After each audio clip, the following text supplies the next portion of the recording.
Today into the FBI's October surprise of Hillary Clinton's emails, a moment the Clinton camp says may have cost her the White House. Let's discuss now. Academy Award-winning director Mr. Michael Moore is here. Thank you so much for joining us. Don't get anywhere near me because you know I've watched you the last 3 nights, and I actually started feeling sick just watching you on TV. It's important. These are crazy times. I have to be here, sick or not. I'm like so you're just going to show up and infect the rest of CNN? No. I don't get. But I'm like the mailman. Right. Rain, sleet, snow, or shine, or sickness. Seriously, it's commendable. And by the way, my agent actually promised me tonight, he negotiated with Jeff Zucker, that there would be a little clock. Where is it? Right over there, right down here. We got a lot to talk about. There's supposed to be a clock there that says 2 hours and 22 minutes until interview with Michael Moore. Okay, we did that, and you're on now. Oh, because I'm on. That's why that clock's on. So now we put the First Lady up there. I feel better now. All right. So let's talk about this, because we touched on a little bit of this before the election. You predicted, I think it was on this show, that he was going to win, and you told me why. And then this whole fake news thing, right, which you're on social media, and you see that. Did you see the press conference yesterday? I did. Let's play a moment, and then we'll talk about it. I watched it twice. Since you are attacking our news organization, can you give us a chance? Your organization You are attacking our news organization. Can you give us a chance to ask a question, sir? Go ahead. Sir, can you state, Quiet. Mr. President-elect, Go ahead. can you state She's categorically, asking a question. Don't Mr. be rude. President-elect, can you give us a question? Don't be You're rude. attacking us. Can you give us a question? Don't be rude. Can you No, give I'm us not a gonna give you question? I'm not going to give you a question. Can you state categorically? You are fake news. Sir, go ahead. Can you state categorically that nobody... No, Mr. President-elect, that's not appropriate. Wow. What'd you think? Now that's the 3rd time I've seen it. It's amazing that the sort of inventor of this decade's main fake news story, that our president was not born in the United States, could be pointing at a CNN reporter accusing him of fake news. I mean, really, he talks like a 12-year-old. I guess if Jim Acosta was also a 12-year-old, he could have said back, "Takes one to know one."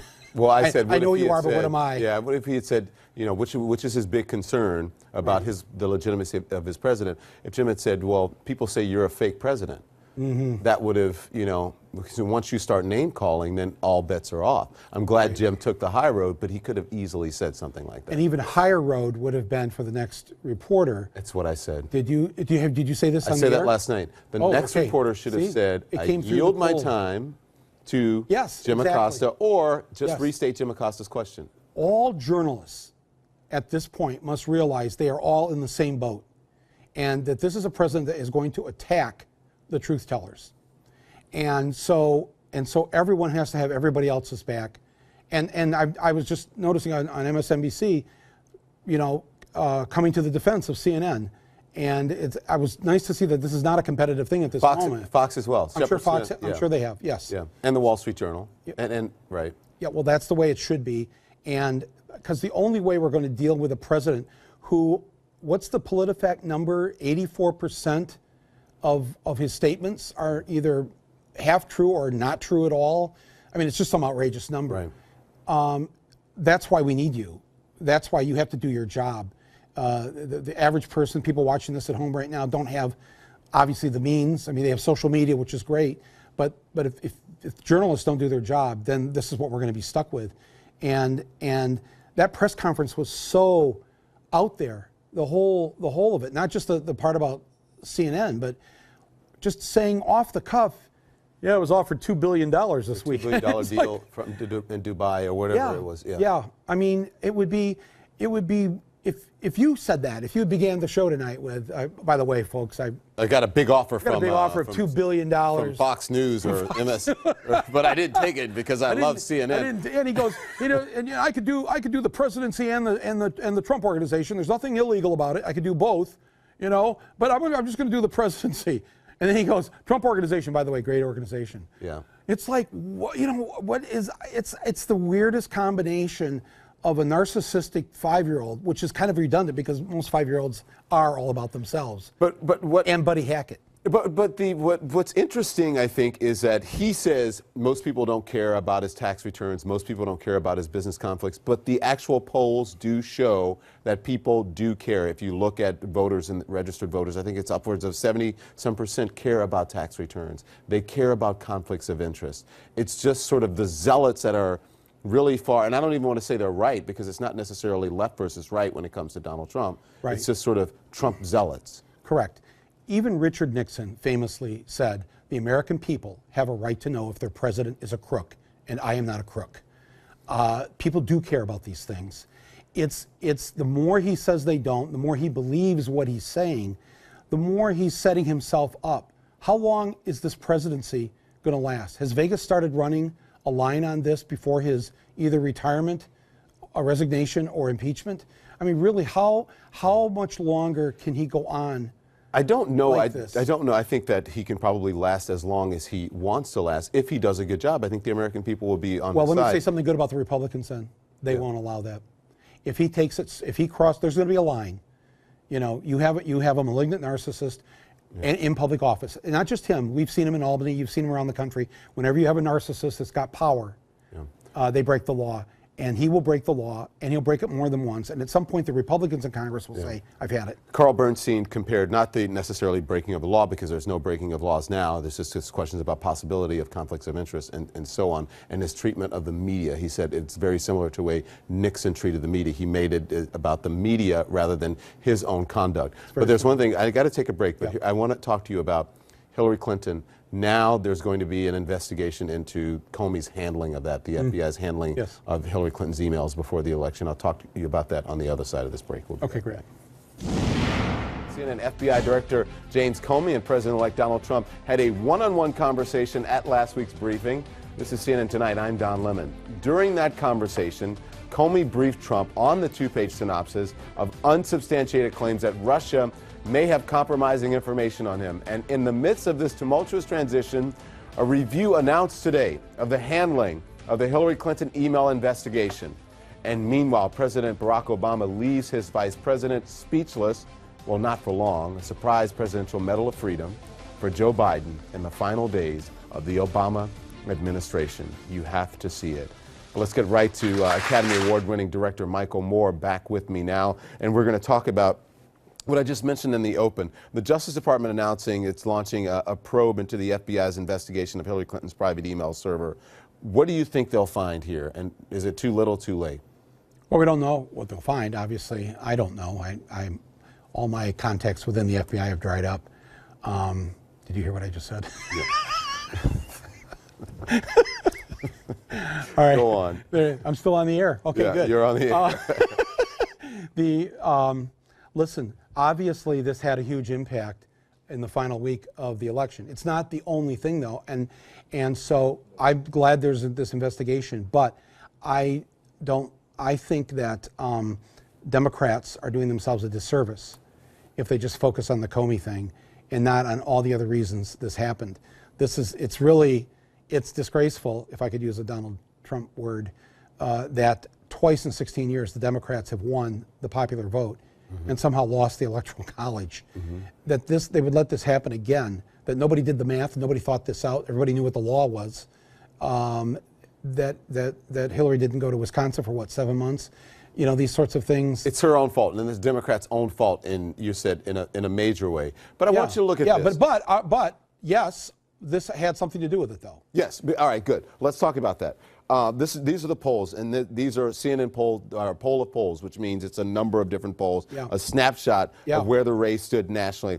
On February 28th, the day James Comey released his letter on the Hillary Clinton investigation, October 28th, released his letter on the Hillary Clinton investigation. Hillary Clinton led Donald Trump by 6 points, 47-41. On November 5th, including polls taken after the Comey letter dropped, her lead was cut by half to just 3 points. Democrats say Comey was the major or a major factor in Hillary Clinton's loss. You agree with that? Yeah, I think he was a factor. If you what you just showed there, she went down 1 point. He went up. Well, it's just 3 points, but go on. Right, but I'm saying that here's what I think. I don't think people all of a sudden decided we're going to vote for Hillary. I'm now going to vote for Trump. I think what it did was it depressed the vote for Hillary, and a lot of people just threw their hands up and said, "I'm not voting. I'm staying home," and it energized certain people who maybe weren't that excited about Trump, but said, "Okay, I've heard enough of this. I don't want another 8 years of Clinton-orama. So, I'm going to go out and vote for Trump." Well, is it going to matter? Because is it too late to have another probe into this? Because after January 20th, can't he just shut it down? Well, he could. What would that look like for him?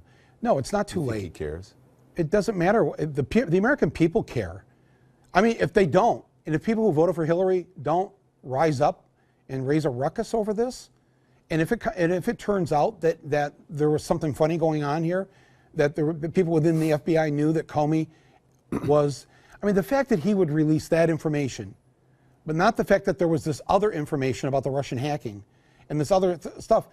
It really, if you were an outside observer of this, you would say he was playing one certain side in favor of them. And everybody should be outraged by this and not sit back and take it. But of course, liberals and Democrats are very used to going, oh, geez, we lost. Oh. Not the other side. Yeah. If he'd won by 3 million popular votes, believe you me, you and I'd be having a different discussion tonight. Because when I say, well, you think he cares, because he does things, he does what he wants to do. He's going to do. No. And he has said, I don't want to hurt her. And that's why I'm saying, do you think he cares? He may just say, you know what, it doesn't really matter right now. But he cares what people think about him. He cares deeply Okay. what people think. I mean, there's a terrorist incident in Europe, and 5 hours later, he's tweeting about Alec Baldwin and Saturday Night Live. Okay. He cares a lot about. Well, and you've been talking about accountability here from the American people. I want to play, this is just another moment. It's from the press conference yesterday with Donald Trump. Okay. Here it is. The only one that cares about my tax returns are the reporters, okay? They're the only ones. But no, I don't think so. I won. I mean, I became president. No, I don't think they care at all. I don't think they care at all. Is that, do you think people care at all about accountability? He said he's winning, and is this sort of his? It's just about I don't winning. Have to We're release Americans. My tax return. Right. It's just about winning. Is that free? I won. People don't care. Right. That his opinion of us, his fellow Americans, we don't care about accountability. We don't care about honesty. We don't care about the fake news that he started in 2011 by making up this. And remember, he had intelligence, he had sources. Remember this? He was quoting some nefarious, unattributable source that he had that he knew Obama was not an American citizen. He started this whole thing, and if he thinks we don't care, I think he's in for a big surprise, because the majority of Americans did not want him.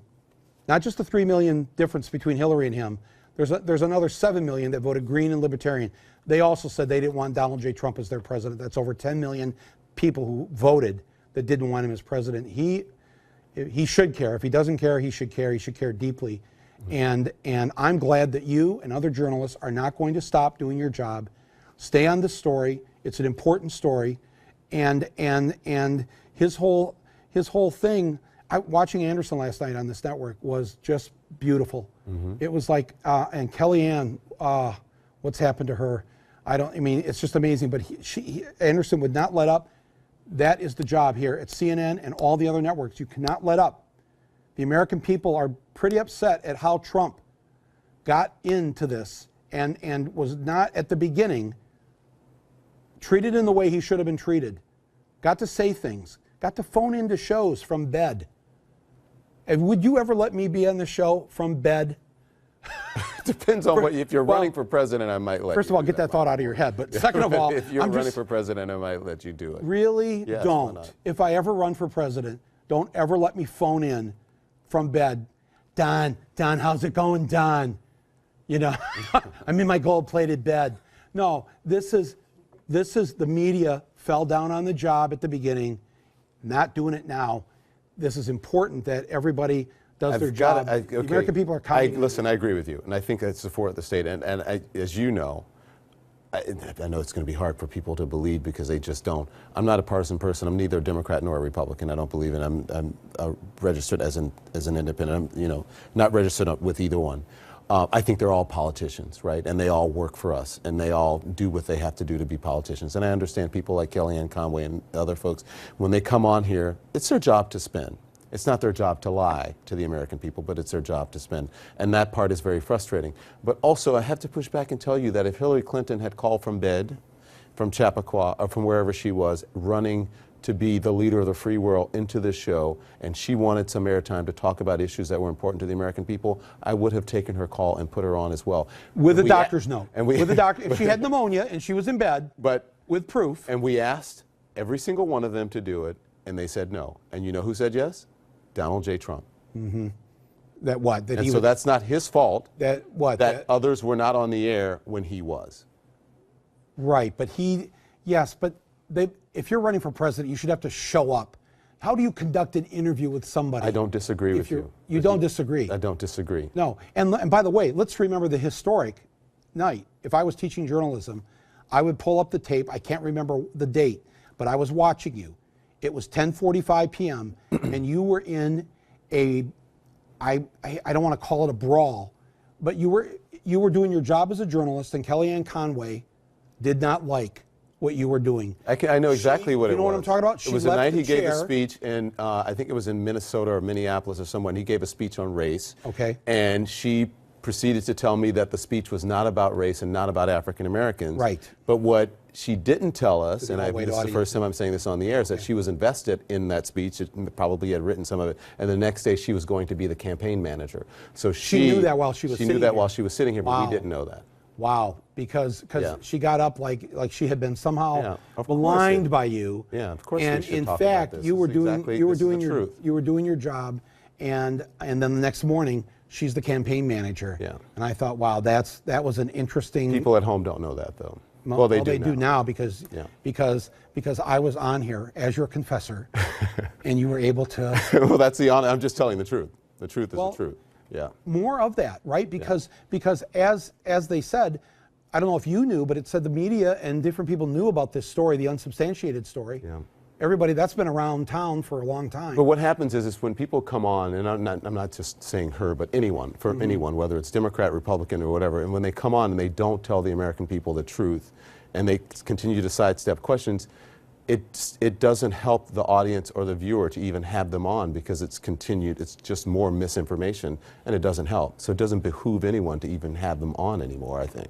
That's how I feel about it. Wow. So what are you going to do now? Well, nothing. Just continue to do what I do. No, I mean in terms of these guests that come on, and they just come on here and they look you straight in the eye, and you know they know what they're saying isn't really the truth. We tell them it's not the truth. That's all we can You do. have to do that. Yeah. You have to say that. Thank you. Thank you. You're getting me in trouble, but I like it. No, I could get you in more trouble if you have 30 more seconds, because I'd like to say something in Donald Trump's behalf, in favor of him. Can I have the 30 seconds? go ahead. Okay, the unsubstantiated report, which we are not going to discuss here on CNN, because, I too have been a victim of BuzzFeed. So I get why you didn't link to them. But the story that everybody's wondering about, and I'm not going to discuss it here, but Trump, I mean, it's American, by not talking about it, it's made it even more salacious in some ways. That it's been portrayed as a sex story. It's not a sex story. If anything, it is a story about. Well, we don't want to go into the details. I'm not going to go into any details. I'm just saying that it's something a 12-year-old prankster would do, would come up with an idea, if it's even true. Yeah. And to his favor, to be respectful of him as a human being, nothing should be reported about Donald Trump that isn't true. Yes, I agree. And the only reason that CNN reported the existence of this story is because we need to know if the person who's going to sit in the Oval Office could potentially be blackmailed, or for them to have something on him. Well, that's why the intelligence people did what they did. And that's I think what they- that's and what that's they were why saying. you did what and you we did. did. No different reporting than what WikiLeaks. We reported about WikiLeaks, but not the specifics of what they were saying. And then now look at where WikiLeaks. And if we had not reported on WikiLeaks, look, we would have been remiss in our duty as journalists. And in the same way Thank you. that you reported for 5 years, Trump repeating over and over again that our president